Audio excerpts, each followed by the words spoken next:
चिराग पासवान अकेले हुए हैं तब से उन्होंने बिहार की राजनीति और राजनीति के गुर सीखे हैं। वो नीतीश कुमार पर भारी पड़ रहा था। कहा जा रहा है कि कुढ़नी में 20 पड़ रही है भारतीय जनता पार्टी। नमस्कार, भारत लाइव देख रहे हैं आप और ये रातों रात है जहां हम बिहार की सियासत से जुड़ी हुई खबरों पर विस्तार से चर्चा करते हैं, बताते हैं कि आने वाले दिनों में उसका असर बिहार में क्या पड़ने वाला है। कई खबरों के साथ एक बार फिर से बाबा के साथ हाजिर हैं आपके सामने, बताएंगे। सबसे पहली खबर है नीतीश की उड़ गई नींद। मुख्यमंत्री नीतीश कुमार इस चुनाव में पिछड़ रहे हैं। क्या लगता है बाबा, इस चुनाव के रिजल्ट को लेकर नीतीश कुमार की नींद उड़ी है? ये आप किस आधार पर कह सकते हैं कि पिछड़ रहे हैं? रिजल्ट तो भी हुआ नहीं है। उनके प्रत्याशी जब इस तरह का बयान दे रहे हैं, प्रत्याशी दूसरे प्रत्याशी से झगड़ रहे हैं और नीतीश कुमार नहीं बोल रहे हैं। नीतीश कुमार बोल रहे हैं। उसे तो कल ही जब हमारे रिपोर्टर ने नीतीश कुमार से पूछा तो उन्होंने क्या कहा? अच्छा होते रहता है ये सब। बॉडी लैंग्वेज बता रहा था कि नीतीश कुमार कहीं ना कहीं कुढ़नी में हाथ खड़ा कर चुके हैं, लेकिन अभी परिणाम बाकी है। क्योंकि जब भारतीय जनता पार्टी आरोप लगा रही है कि गड़बड़ हुआ है भाजपा को, तो नीतीश कुमार हैं। आपको याद है 2020 का चुनाव? 2020 में तेजस्वी यादव क्या कह रहे थे? कि कुछ गड़बड़ हुआ है। कम से कम 10 सीट पर उन्होंने दावा किया था और आज उनके साथ हैं नीतीश कुमार हैं। इनकी नीति और रणनीति सबके बस में नहीं है। नीतीश कुमार ने मुस्कुरा के जब कह दिया कि अच्छा ठीक है, आप लोग तो ज़्यादा जानते हैं, तो इसका मतलब है कि अभी खेल बहुत बाकी है। कारण कि देखिए, नीतीश कुमार के प्राइड का प्रश्न बन गया है कुढ़नी। कुढ़नी में उन्होंने एक तो पहला कि राष्ट्रीय जनता दल जो कि बड़ा पार्टनर है इस अलायंस का, उससे उन्होंने सिटिंग सीट लिया है। और ऐसी स्थिति में वो चुनाव हार जाते हैं तो उनकी प्रतिष्ठा कहाँ रहेगी? इसके साथ साथ इसमें प्रतिष्ठा 3 लोगों की और फंसी हुई है। इसमें प्रतिष्ठा फंसी हुई है, एक तो पहले आप देख लीजिए कि प्रतिष्ठा फंसी हुई है, सीधे तौर पे आपने देखा होगा कि ललन सिंह की प्रतिष्ठा फंसी हुई है। और दूसरे तरफ आपने ललन सिंह के बाद देखा होगा कि प्रतिष्ठा फंसी हुई है तेजस्वी यादव की। नीतीश कुमार की तो फंसी हुई है ही, लेकिन MY समीकरण में इतना मजबूत होने के साथ साथ अगर भूमिहारों का और यादवों का वोट बहुत ज़्यादा हो और दोनों खेमा उनके पास हो, फिर भी वो चुनाव हार जाए, तो इससे बड़ी बात कुछ नहीं हो सकती है। इन सारी बातों को लेकर के नीतीश कुमार की नींद तो उड़ी हुई है। और आज हम लोग जो खबर कर रहे हैं, ये 24 घंटा बहुत भारी पड़ने वाला है, हालांकि दोनों पक्ष के लिए। लेकिन नीतीश कुमार की कहीं ना कहीं नींद उड़ने का कारण एक तो कुढ़नी चुनाव है, और दूसरा सबसे महत्वपूर्ण बात कि जिस तरह से नीतीश कुमार के खेमे में सेंधमारी हो रही है, आपने देखा होगा एक दिन पहले क्या कुछ नजर आया था, किस तरह से चिराग पासवान का स्वागत लव कुश समीकरण के लोगों ने किया था। यहीं की बात है, सतीश कुमार लेकर के गए थे चिराग पासवान को, और वहाँ जिस तरह का स्वागत हुआ वो लग रहा था जैसे मेला जैसा माहौल हो गया है। तो इसका मतलब है कि एक तरफ वो और दूसरे तरफ RCP सिंह की टीम जो है मजबूती के साथ नीतीश कुमार को खोखला कर रही है भीतर भीतर।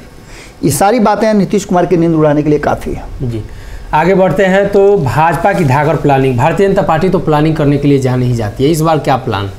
देखिए, भारतीय जनता पार्टी कुढ़नी चुनाव पर बहुत कुछ टिका हुआ है, और उससे पहले भारतीय जनता पार्टी ने पूरी प्लानिंग कर ली है। पहले तो कुढ़नी के चुनाव की प्लानिंग हम बता देते हैं कि कुढ़नी चुनाव में जीत और हार अलग बात है, लेकिन जिस तरह की प्लानिंग भारतीय जनता पार्टी ने किया था वो नीतीश कुमार पर भारी पड़ रहा था। हालांकि नीतीश कुमार के समीकरण की बात हम लगातार कर रहे हैं कि मजबूत समीकरण नीतीश कुमार का है। देखिए, 3 जो सबसे ज़्यादा महत्वपूर्ण लोग हैं और जिनका वोट बैंक है, लौकुश का वोट बैंक है, यादवों का वोट बैंक है, भूमिहारों का वोट बैंक है, और तीनों इनके शीर्ष नेतृत्व में है। एक तो इनके पार्टनर ही हैं जिनके पास लौकुश कहा जाता है कि MY समीकरण का सबसे मजबूत स्तंभ है। दूसरा कुशवाहा को लेकर के आए थे इसलिए कि लौकुश हमारा मजबूत हो।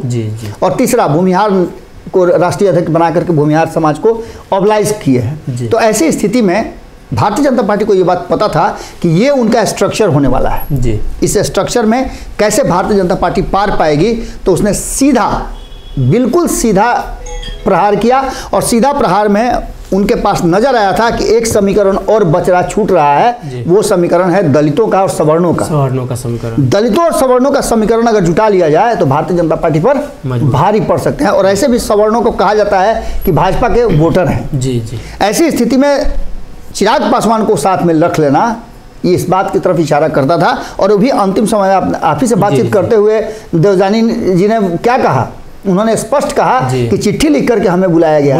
माने ये प्राइड की बात है, खास करके एलजेपी रामविलास पासवान के लिए। और ऐसी स्थिति में चिराग एक बड़े नेता के रूप में सामने हैं, और इतना जरूर आप समझ लीजिएगा कि इस प्लानिंग में चिराग पासवान कहीं ना कहीं कोर टीम का हिस्सा थे, जिसको लेकर के कहा जा रहा है कि कुढ़नी में 20 पड़ रही है भारतीय जनता पार्टी। आगे बढ़ते हैं तो चिराग और प्रिंस राज की भी सुलह की बात आ रही है। जब चाचा पशुपति पारस भाजपा के साथ अपने संबंध को ठीक करेंगे, हो सकता है भाजपा कोटे से राज्यपाल बन जाए, तो ऐसे में प्रिंस राज का भविष्य कहाँ होगा? तो चिराग के पास साथ आ सकते हैं। देखिए, चिराग पासवान बहुत ही सुलझे हुए व्यक्तित्व के व्यक्ति हैं, ये आपको देखने से भी लगता होगा, उनके व्यवहार में भी नजर आता होगा। और जहां तक जानकारी की बात है, वोट बैंक की बात है और लोगों के साथ जुड़ने की बात है, तो वो सर्वसुलभ हैं। आज से कुछ दिन पहले मैं कहीं देख रहा था एक इंटरव्यू में, हमारी ही टीम चिराग पासवान वर्सेस तेजस्वी यादव पूछ रही थी। जी। कुछ लोगों ने कहा कि वो सर्वसुलभ नहीं है। अब इससे ज़्यादा सर्वसुलभ क्या हो सकता है कि जो आदमी एक छोटी से छोटी घटना भी इस राज्य में घटती हो, वहाँ पहुँच जाता हो, आम लोगों से मिलता हो, उनको गले लगाता हो, उनके दुख में साथी बनता हो। इससे ज़्यादा कोई क्या हो सकता है?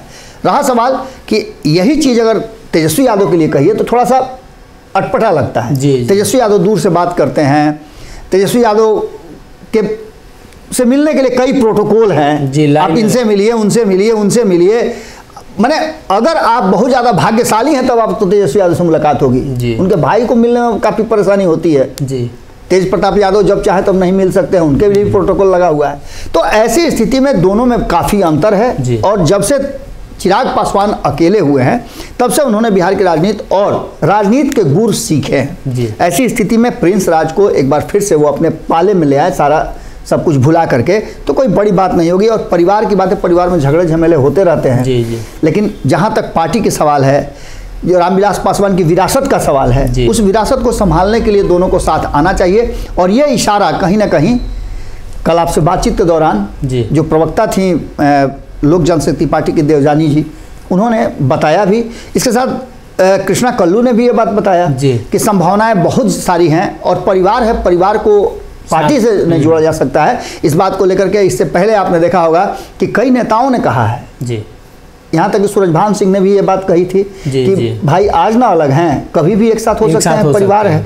तो परिवार की अहमियत है, इसमें कोई दो राय नहीं है। और पार्टी को रामविलास पासवान की जो लेगेसी है उसको मजबूत रखने के लिए अगर प्रिंस राज और चिराग साथ आ जाते हैं, क्योंकि इन लोग का शिक्षा दीक्षा से लेकर के सब कुछ एक साथ हुआ है, कोई अंतर नहीं समझा है रामविलास पासवान ने, तो ऐसी स्थिति में दोनों का फर्ज भी बनता है कि उसकी लेगेसी को आगे बढ़ाएं और साथ आ जाए, सुलह हो जाए, तो कोई बहुत बड़ी बात नहीं होगी। एक लगातार सवाल उठ रहा है कि महागठबंधन से नाराज मांझी सहनी की एंट्री एनडीए गठबंधन में हो सकती है।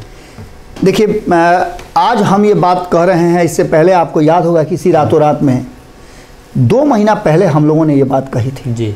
2 महीना पहले हम लोगों ने कहा था, जब चल रहा था गोपालगंज और मोकामा का चुनाव, तभी हमने कहा था कि मुकेश सहनी भले ही बिना शर्त समर्थन दे रहे हों, लेकिन मुकेश सहनी का जो अंतिम माने अगला पड़ाव है वो भाजपा हो सकता है।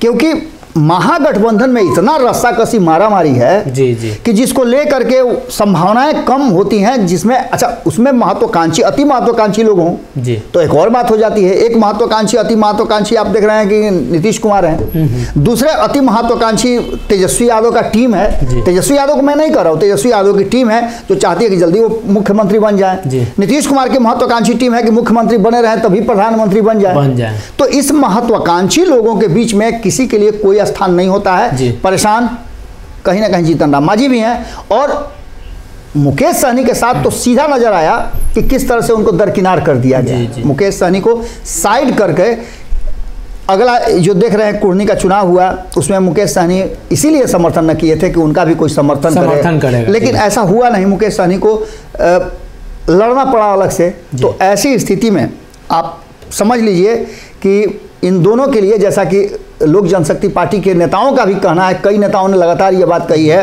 कि चिराग पासवान एनडीए का हिस्सा हो गए। 2014 वाला जो एनडीए था वो एक बार फिर से वापस होना है, क्योंकि 2024 जीतना है और दशा 10 साल के बाद बदलता है, इस सभी लोग जानते हैं। तो निश्चित रूप से दशा 10 साल के बाद बदल सकता है। तो कहीं ना कहीं चिराग के साथ साथ कई अन्य दलों का भी एनडीए गठबंधन में वापसी कराया जा सकता है। बात की जाए तो चुनाव को लेकर लगातार नीतीश कुमार भी तैयार हैं, और वहीं कुडनी में जो उपचुनाव हुए हैं उसके परिणाम को लेकर जनता दल यूनाइटेड में भी सस्पेंस की स्थिति है। कौन जीतेगा, कौन हारेगा। अगर ये वीडियो पसंद आई और वह बिहार के राजनीति और बिहारियत से सरोकार रखेनी तो सब्सक्राइब बटन दबा के चैनल के सब्सक्राइब कर ली। ओजे एगो घंटी बा, ओकरा बटन दबा देला से कुल सटीक और मारक खबर रुआ मुफ्त में मिल जाई। अगर रुआ पत्रकारिता के हमनी के नया प्रयोग में सहयोग कर चाहतानी तो ज्वाइन बटन दबा दी। पेटीएम नंबर नोट कर ली 938681